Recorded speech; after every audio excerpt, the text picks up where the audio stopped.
Gandini, muito obrigado por ter vindo. Você acha que o Carlos Alberto de Nóbrega tem 81?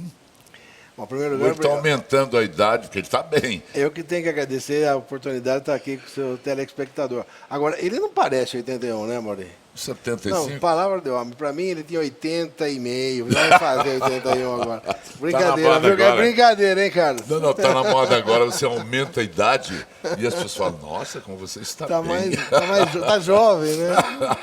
Olha, daqui a pouco, depois da minha conversa com o José Luiz Gandini, eu vou apresentar a segunda parte da festa do Carlos Alberto. Tem mais gente para falar, a Stein estava espertíssima. Gandini, você como presidente da Associação Brasileira das Empresas Importadoras de Veículos Automotores, eu sei que você está numa batalha representando o setor e como presidente da Kia Motors também, como interessado direto, não é? Nesse imbróglio que acontece com o carro importado no Brasil. Eu estou usando essa palavra, imbróglio, e falei na abertura do programa que todos nós festejamos quando o Brasil se abriu para os importados. Você se lembra muito bem. Na época do Fernando Collor ainda. Que o Fernando Collor falou que nós tínhamos carroças. Houve até um debate, muita gente não gostou, muita gente concordou. De qualquer maneira, foi uma atitude boa essa história. Sem dúvida nenhuma. Abriu o Brasil para o mundo, né? As indústrias que estão aqui hoje se atualizaram para poder exportar. Porque quando você não tem concorrência, você vai se fechando e vai se acostumando com aquele mercado e não tem que colocar nada de tecnologia moderna. O carro vai ficando ultrapassado quando não tem concorrência. Imagine você sozinho, como telespectador, não tem um concorrente, aliás, já é assim, né? Por isso que você faz tudo isso com o seu público. Não, né? eu estou entendendo. Quer dizer, entendeu? A indústria fica acomodada. Fica acomodada, eu estou brincando, misturei os assuntos com você, mas é um assunto sério. A indústria fica acomodada, os carros vão ficando menos competitivos lá fora, aí você só tem condição de exportar para Argentina, Paraguai, Uruguai, e isso não dá volume, não tem valor agregado, e a indústria vai perdendo o mercado. Agora, é verdade que o carro importado no Brasil, eu falei isso, quero que você me confirme, é hoje o mais caro do mundo? Mauri, a Organização Mundial do Comércio permite que qualquer país cobre, no máximo, 35% de imposto de importação. Esse é o máximo permitido pela OMC. Então, pode ser 0, pode ser 20, pode ser o máximo que é 35%. E o Brasil variou essa alíquota de 20% até 70%, contrariando a OMC numa época lá atrás. Na época, o Ciro Gomes era ministro e ele reduziu isso para 20%, aí subiram para 70%. Foi um outro imbróglio no passado, mas não vamos voltar lá. O importante é que o máximo permitido pela Organização Mundial do Comércio é 35% de imposto de importação. O que quer dizer isso? Quando o carro chega no Brasil, vamos supor que a gente compra um carro lá fora, em que lá fora ele custe $10.000. Ele vai chegar no Brasil por 13.500, porque você paga 35% de imposto de importação na chegada daquela mercadoria no porto brasileiro. Aí depois ele paga todos os impostos que a indústria automobilística paga. Paga 11,6% de PIS/COFINS, paga 12% de ICMS e paga o IPI. O IPI é variável de acordo com o motor do carro, de 7% a 25%. 7% são os chamados carros populares, que vêm com motor 1.0, e 25% é o motor grande, acima de 2.0, aí para frente já é 25% de imposto de importação. Tudo bem, o mercado andando... Estávamos em $13.000. Para quanto foi com tudo isso? Foi para um monte. Mas vamos pular essa fase porque é muito dinheiro. É muito o que dinheiro. Acontece é que o carro importado vinha vendendo bem. O Brasil nunca correu o risco de que o carro importado invadisse o mercado brasileiro, porque o máximo que o carro importado obteve de participação no mercado foi 5,2% do mercado. Não é nada para um mercado desse tamanho. Acontece que naquela época o dólar estava 1,6, 1,60, e começou-se a discussão de que o carro importado ia invadir o Brasil, que os chineses iam chegar com preços maravilhosos e iam acabar com as indústrias brasileiras. Aí, como uma forma de proteção desse mercado, naquele momento, foi criado uma alíquota de 30 pontos percentuais a mais de IPI. É um negócio assim, totalmente impensado, absurdo, sem condição de ser pago. Só para explicar melhor isso, o IPI do carro de entrada, como eu te falei, que era 7%, passou a ser 37%. O carro que pagava 25% passou a ser 55%. Então, só para exemplo, só para que o telespectador possa entender isso, quando nós emitimos uma nota de R$100 mil de um carro para o consumidor brasileiro, se ele for com esse imposto adicional de 30 pontos, ele vai pagar R$55 mil dos 100 mil só de IPI.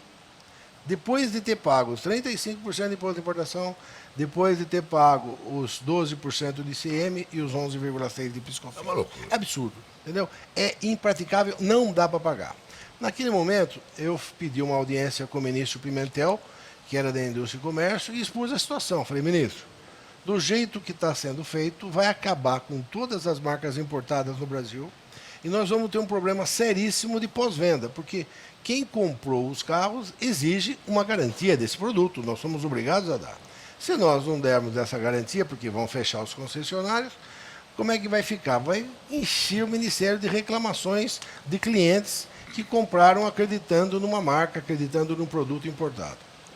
Aí surgiu de consenso, graças a Deus ele me ouviu, e criou-se uma cota, porque o medo deles era que o chinês invadisse o Brasil, ou o importado invadisse o Brasil.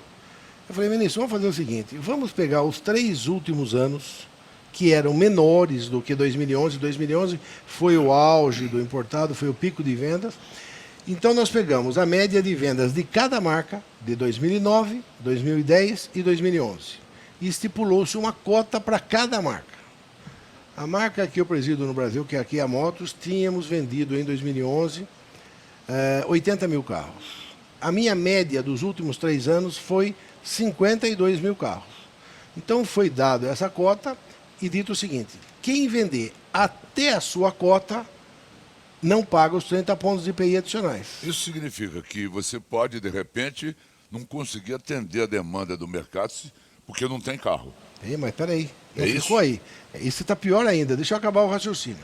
Então foi nos dado uma cota de 52 mil carros para a Kia, onde eu podia vender sem pagar os 30 pontos. O que eu vendesse acima dos 52 mil carros, eu pagaria os 30 pontos adicionais, que é impossível pagar.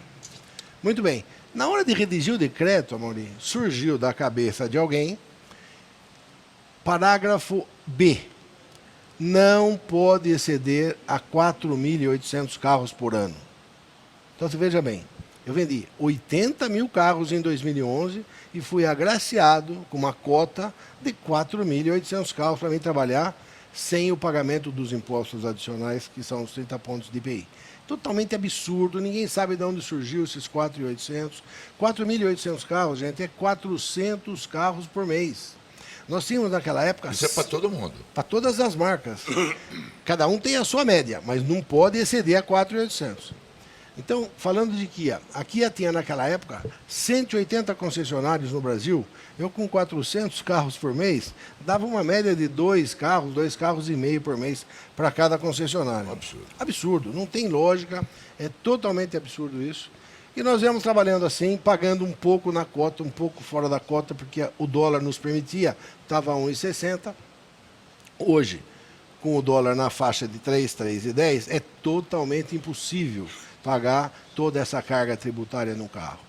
Então, o que aconteceu? Os 80 mil carros que nós vendemos em 2011 com uma marca só, que é a Kia, veio caindo ano a ano, até que nós vendemos no ano passado algo em torno de 11 mil carros, e esse ano aqui devemos fechar com algo em torno de 8 mil carros. Então, é totalmente absurdo. Hoje, você falou de falta de produto. O nosso veículo Kia, o Sportage, falta no mercado. Você imagine um pouco, todo mundo falando em retração, todo mundo falando que o governo precisa arrecadar mais impostos, todo mundo sabendo que o mercado está em queda. O mercado automotivo caiu de 3 milhões e 800 mil veículos em 2011 para 1 milhão 950 esse ano passado. Então o mercado está numa queda absurda. e nós perdendo venda, Mauri. Tem amigos meus ligando. Gandini, pô, me arruma um esportejo, quero dar um esportejo para minha filha, não tem para vender. Quer dizer, não tem lógica. Nós explicamos isso já para o governo atual. Vocês precisam arrecadar mais impostos, nos deixem trabalhar, gente. Me deixe recolher imposto, me deixe importar esses produtos, vender e pagar mais imposto. Do jeito que está ficando, não tem lógica, é um absurdo total. Nós já temos hoje 104 concessionários, sempre falando em Kia, que eu estou com os números na cabeça, desculpe, mas de 180 caíram para 104. Ainda, se você pegar 400 carros por mês com 100 revendedores, dá 4 em média cada um. Impossível é trabalhar. impossível trabalhar, tá certo? Isso ameaça empregos, está ameaçando a indústria toda, que somada é representativa nesse momento brasileiro. Mauri, a BEIFA tinha 870 concessionários em 2011, nós temos hoje em torno de 440, 430. Se você colocar uma média de 30 funcionários por concessionário, nós perdemos aí 15 mil empregos diretos, tranquilamente, o que equivale a uns 60 mil empregos totais. Isso já foi. Isso já foi. Se nada for feito, vai continuar caindo e vai continuar perdendo o mercado. Agora, a Organização Mundial do Comércio saiu em todos os jornais e ninguém nunca percebe um pouco o que é isso. A OMC já julgou contrário a essa lei do Brasil. O governo brasileiro hoje está se defendendo para tentar ganhar tempo, para ver se chega logo o 31 de dezembro, que acaba essa lei. Ela foi feita por 5 anos e ela acaba dia 31 de dezembro. Então agora nos resta saber o que vai ser feito depois do dia 1º de janeiro. Tá certo? Porque dia 1º de janeiro, pelo que está escrito, pela lei atual, acaba esses 30 pontos percentuais no dia 1º de janeiro e volta ao normal do que era. Já tentei com todo o governo brasileiro que nos autorizem, pelo menos, a usar as cotas das outras marcas que não estão conseguindo vender. Porque é gozado isso. Mesmo com essa cota minúscula, tem marcas no Brasil que não conseguiram vender a cota, porque perderam já grande parte do seu canal de distribuição. Muitos concessionários foram fechados e eles não conseguem vender a cota, por menor que seja. Então tem cota sobrando e marcas perdendo o mercado por falta de cota. Você pediu para redistribuir. Eu pedi para redistribuir essas cotas. Também não saiu do papel, infelizmente. Não passou no Ministério da Fazenda. A Receita Federal acha que é indevida, que você não pode transferir benefícios de uma empresa para outra. Nós não vemos assim, mas é uma posição da Receita Federal. Então, eu acho que esse ano não dá para fazer mais nada, a lei vai acabar o ano assim. E resta apelar para o bom senso aqui do governo brasileiro que, a partir de 1º de janeiro, acabe com esses 30 pontos definitivamente. Né? Essa é a reivindicação. Essa é a reivindicação. Nada mais. Nada mais. E, além disso, já é uma decisão da Organização Mundial do Comércio. Né? Nós estamos contrário a uma decisão do governo, mas atendendo uma decisão mundial, da Organização Mundial do Comércio. Entendi. Agora, como é que fica a situação dos revendedores? Você já disse que estão fechando. Isso continua em queda livre, Gandini? Olha, Mauri, é muito difícil você dizer se mais concessionários vão fechar. No Brasil, como eu já te disse, já fecharam aí 450 aproximadamente. Eu acredito que hoje a grande maioria está se sustentando com o pós-venda, vendendo peças, vendendo assistência técnica, mas é muito difícil, porque os aluguéis são muito caros e todos estão em prédios muito bem preparados para isso. Você veja bem, cada concessionária que fecha, você perde todo o treinamento que foi dado para os mecânicos. Tem gente que vem instrutor da Coreia para cá, da Europa para cá, para treinar os mecânicos. Aí você treina, não pode continuar com ele porque o custo está muito alto, você é obrigado a dispensar. O ano que vem, quando eu for começar a montar novamente os concessionários, eu tenho que fazer tudo isso novamente. Não. Os prédios são maravilhosos, as identificações, tudo isso está sendo jogado no lixo, entendeu? É um absurdo isso. Eu sei que foi do outro governo, sei que não é esse governo que está aí, mas até agora nada foi feito e essa cota continua valendo. Mas você continua à frente. A BEIFA, Associação Brasileira de Empresas Importadoras de Veículos Automotores, agrega todos os importadores. Todos os importadores que não têm fábrica no Brasil. Que não tem fábrica no Brasil. E mais 2 que têm fábrica já, que a BMW e a Jaguar Land Rover, que já tem fábrica no Brasil, eram nossos associados e se mantiveram conosco. Agora, os demais, o que significa o mercado? Esses que são fabricados aqui não pagam esses impostos? Não, o fabricado no Brasil não paga os 30 pontos percentuais de IPI a mais e nem os 35% de imposto de importação. Por quê? O 35% de imposto de importação na chegada do veículo ao Brasil é um pênalti que nós pagamos por não produzir no Brasil. Entendi. Esse é o máximo que a Organização Mundial do Comércio permite. Tá certo? Acho que Quando ele chega no Brasil, ele tem que ser, pela nossa Constituição, considerado um produto nacional. Ele já pagou tributo por não ser fabricado aqui. É jogo duro. É jogo duro. É um Tá jogo muito duro. difícil. Está muito difícil, infelizmente. É uma decisão muito desgastante de manipular, porque os revendedores começam a brigar com os importadores. Pô, Gandini, o número de carro que você está me dando não dá para pagar minhas contas. Já tenho ação na justiça de revendedor pleiteando isso. Quer dizer, é um absurdo que ele está brigando com a pessoa errada. Ele tem que brigar com o governo federal, porque não fui eu que fiz a lei, né? Claro. Mas acontece de tudo. Esse país é assim. Vamos ver o que acontece. Vamos em frente, Grandini. Muito obrigado por ter vindo Imagina. aqui. Eu acho que eu fiquei perfeitamente sintonizado com o que está acontecendo. E eu acho que falta também alguém que faça contas direito. Que se o mercado de importados não incomoda os seus pares, não é? E se ele significa mais tecnologia para a concorrência, Mauri, o carro importado é um balizador de preço para os produtos nacionais. Vamos lembrar disso. Antigamente, nós já vimos aqui no Brasil um carro nacional sem qualquer tecnologia ser vendido na época por $50 mil. Hoje, $50 mil, você compra um carro de ponta, com muita tecnologia embarcada. Então, a concorrência faz isso, né? Não pode ficar só na mão de algumas marcas com o mercado fechado. É muito importante a abertura.